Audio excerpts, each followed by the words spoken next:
اگر لگے کہ ایک آرچ ایک طرف شفٹ ہے تو ایک امبیلنس اب آپ کی اسمائل دینے سے آتا ہے جو کہ ذہن کو اور چہرے کو اچھا فیل نہیں ہوتا، اس کی پرسیپشن ذرا ڈیفرنٹ ہوتی ہے. تو mid line is very important. Mid line آپ سمجھ لیں کہ فیس کو جس طرح ویسے ہمارا فیس بیلنسڈ ہے، جب آپ اسمائل کرتے ہیں بیلنس یہ برقرار تب رہتا ہے جب آپ کی مڈ لائن سینٹر میں. جی تو ڈاکٹر صاحب ابھی آپ نے بات یہ بھی کی کہ آپ کا انسائزر شو ہونا چاہیے اور گم جو ہے وہ نظر آنے چاہیے، تو کتنا انسائزر شو ہونا چاہیے یا پھر اوور آل ٹیتھ کا کتنا شو ہونا چاہیے؟ ڈاکٹر صاحب وہی جو ہم نے 2-3 امپورٹنٹ رولز ہیں جو ڈینٹسٹری میں یہ بڑے امپورٹنٹ چیزیں ہیں. جی یہ آئی تھنک کہ بڑی ہارڈ ورک کے بعد یہ چیزیں جو ہیں ڈیسائیڈ ہوئی ہیں. لیکن ایک ہے ہماری ہائٹ وڈتھ ریشو دانتوں کی. جی تو یہ ہم نے پڑھا کہ جو وڈتھ ہے وہ تھوڑی سی ہائٹ سے کم ہونی چاہیے. جی اٹ شوڈ بی 80 to 100. تو اگر وہ دانتوں کی ویڈتھ از 80% آف دا ورٹیکل ہائٹ تو دانت خوبصورت لگتے ہیں. جی اسی طرح جب آپ منہ کھولتے ہیں تو آپ کے دانتوں کا کتنا حصہ نظر آنا چاہیے. ہم نے دیکھا کہ گمز کم سے کم نظر آنے چاہیے، اور اگر گمز جو ہیں وہ 4 ملی میٹر سے زیادہ نظر آئیں تو وہ سمجھا جاتا ہے کہ یہ اچھے نہیں، گمی اسمائل ہو جاتی ہے. اسی طرح آپ کے جو 6 خاص طور پہ جو زیادہ پرومیننٹ اگلے دانت ہیں، ان کا جو گمز کا مارجن ہے وہ بہت بیلنس ہے. اچھا عام آدمی ان چیزوں کو محسوس نہیں کر سکتا. وہ تو کوئی اسمائل دے گا تو وہ یہ کہے گا کہ اسمائل یا اچھی لگ رہی ہے یا نہیں لگ رہی. لیکن ایک ڈینٹسٹ جس کی نظر ایک سمجھ لیں کہ ایک آرٹسٹ کی طرح ہے، ہم نے کہا کہ جیسے ڈی وینسی نے چہرے کی ڈویژن کی تھی، اور ڈی وینسی کے جو چہرے کی ڈویژنس ہے وہ ہم آج تک اس کو فالو کرتے ہیں. تو اسی طرح گمز کا جو مارجن ہے وہ جو سینٹرل انسائزر ہے ہمارا سینٹر والا دانت، وہ ایک دانت چھوڑ کے جو دوسرا کینائن جسے ہم سوا دانت کہتے ہیں اس کے مارجن کے ساتھ اگر ہوگا تو وہ اچھا لگے گا.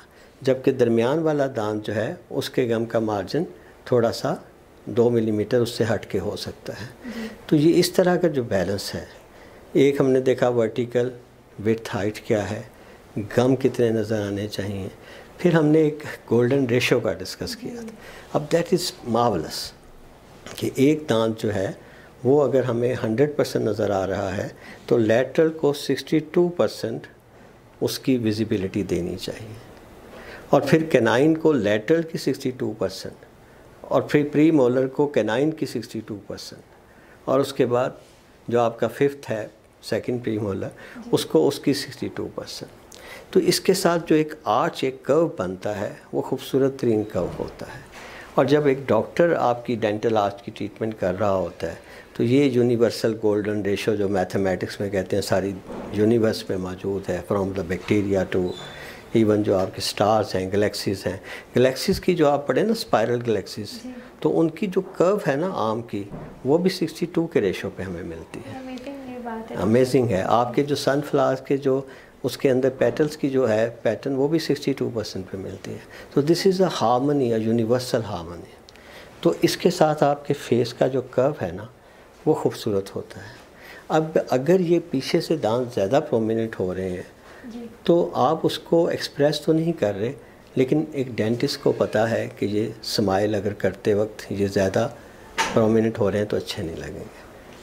تو اس کے علاوہ کچھ اور بھی فیکٹرز ہیں. آپ تو ڈاکٹر صاحب جس طرح آپ نے ابھی اتنی ساری باتیں بتائیں بیوٹیفل اسمائل کی، اب یہ پروگرام دیکھ کے تو بہت سارے لوگ کانشیس ہو جائیں گے کہ شاید ان کی اسمائل اچھی نہیں ہے. تو ڈاکٹر صاحب اس میں کوئی پرسنالٹی کا بھی رول ہے ایک پراپر اسمائل میں، ایک اچھی اسمائل میں؟ اصل بات تو پرسنالٹی کی ہے. Why do we treat the patient to improve their personality, their social aspects, یہی ہم کرتے ہیں نا. اصل بات ہے confidence. These are all minor things جو امپورٹنٹ ہیں، لیکن اصل میں اسمائل کس چیز کے ساتھ اس کا ریلیشن ہے؟ ایک مہربان چہرہ، ایک آپ سے ہمدردی اور خلوص رکھنے والی پرسنالٹی، ایک سوشلی زیادہ ملنسار شخص. تو یہ ایک پرسنالٹی کے ساتھ چیزیں تب میچ کرتی ہیں جب آپ کو اپنے آپ میں confidence who. Expression of happiness ہے. اگر آپ ہیپی نہیں ہوں گے تو پھر اسمائل جیسی بھی ہوگی وہ میٹر نہیں کرتی. جی ہیپینس ہے، لیکن اس ہیپینس کو ایک ہے اس کا سوشل اس کی سائڈ. سوشل سائڈ میں we have to be very careful. یعنی ہمیں کیونکہ ملنا ہے لوگوں سے تو ہمیں اس کو تھوڑا سا آپ سمجھ لیں کہ نیچرل سے ہٹ کے بھی ہم اسے کر سکتے ہیں. مے بی آپ کا دل کر رہا ہو کہ کسی اچھی بات پہ آپ کھل کے ہنسنا چاہتی ہیں, لیکن when you are in a social gathering تو you have to be very careful کہ مجھے کھل کے ہنسنا شاید زیادہ اچھا نہ لگے. تو اسمائل از سم تھنگ جو کہ ایک کانفیڈنٹ پرسنالٹی کی اگر ہے تو اس کا امپیکٹ دوسرے تک جاتا ہے. تو اس لحاظ سے over all this is the personality جس کو آپ امپروو کر رہے ہیں, اور یہ زیادہ ضروری ہے کہ آپ اپنے آپ میں کانفیڈنٹ رہیں. اگر چہرے کی چھوٹی موٹی مسئلے بھی ہیں تو وہ بھی آپ کی پرسنالٹی جو ہے اس کو, آپ کا ایٹیٹیوڈ جو ہے, آپ کا رویہ جو ہے اس کو کور کر لیتا ہے. So the social side is very important. What the dentist do وہ اس سائڈ کو امپروو کرتا ہے, لیکن پرسنالٹی جو جنریشن ہے اٹ از سم تھنگ جو اندر سے ہوتی ہے. ڈاکٹر صاحب ایک بیوٹیفل اسمائل میں لپس کا بھی رول ہے. لپس کا تو بہت رول ہے. آج کل تو جو لپس کے کہتے ہیں نا وہ اور سے اور ہوئے درد کے عنواں جانا. ہم نے دیکھا اوور دا ایئرس لپس کا ایون آج سے کوئی 25-30 سال پہلے چھوٹے اور پتلے ہونٹ پسند کیے جاتے تھے اور دہن زیادہ بڑا نہیں پسند کیا جاتا تھا. اب شاید اینجلینا جولی نے یا جولیا رابرٹس نے بدل کے رکھ دیا. اب ایک بڑا دہن اور بھرے ہوئے ہونٹ وہ سمجھا جاتا ہے زیادہ خوبصورت. But coming back to the point, it is the your total facial balance. Why Angelina Jolie looks good, کیونکہ اس کو وہ سوٹ کرتا ہے اور اسے پتہ ہے میں اپنی پرسنالٹی کے ساتھ جا رہا ہے. جولیا رابرٹس کو اپنی اسمائل اچھی لگتی تھی, she was confident of that. تو یہ جو اس کا مطلب یہ ہے کہ جو آج کل تو ویسے وہ بڑی اسٹڈی ہو رہی ہے نا, آپ کا یہ جو اینگل ہے یہ ٹوٹل اینگل جو ہے سمجھا جاتا ہے خوبصورتی کا سٹینڈرڈ اسی اینگل سے ہوتا ہے. لوور فیشل اور آپ کا اس میں منہ اور آپ کے اس میں دانتوں کی اسمائل, آپ کا بیلنس, آپ کا نوز, یہ چیزیں آپ کو پتہ ہے آج کل یہ سرجری جو ہے جو زیادہ تر ایستھیٹک سرجری ہے وہ یہیں زیادہ ہو رہی ہے. تو یہ امپورٹنٹ ہے بالکل. لپس جو ہیں they are a part of this, آپ کے اس سارے کا حصہ ہیں, تو وہ بہت امپورٹنٹ ہے. بہت شکریہ ڈاکٹر صاحب. تو ناظرین آپ نے دیکھا کہ ایک بیوٹیفل اسمائل آپ کے لیے امپورٹنٹ ہے, لیکن سب سے زیادہ امپورٹنٹ ہے کہ آپ اس پہ کانفیڈنٹ رہیں. آپ کی جو بھی اسمائل ہے آپ اس پہ کانفیڈنٹ رہیں.